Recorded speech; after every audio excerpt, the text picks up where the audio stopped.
chưa? Người Mông người ta cái ý. Ngồi đây, Miu ngồi này nó ngồi mé tao.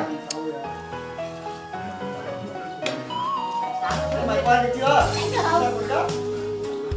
Bắt đầu quay. 0716.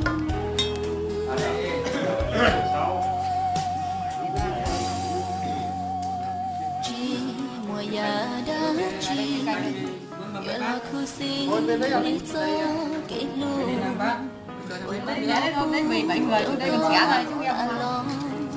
lợt gió nôn Miu có ăn không? chi hoa cây Chơi nhá. xin chi có tư cho lùi tim có lùi mê xia yêu ngấp nô của xưa Bơi nha đâu?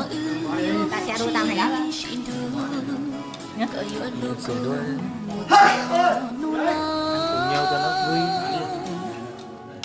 cả lô chỉ tao chân Ít chia đâu. Đấy, mùa thu quang chiên bố lúa kia rồi cố non chiên trái cú non rồng già ly tu chiên già ly cú tư chỉ hoa xiên trừ Ăn đi không nó.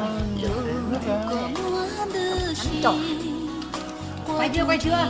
Quay rồi. bác của mày đâu? Có rõ không? Đấy, kia, kia. Ở đây rồi.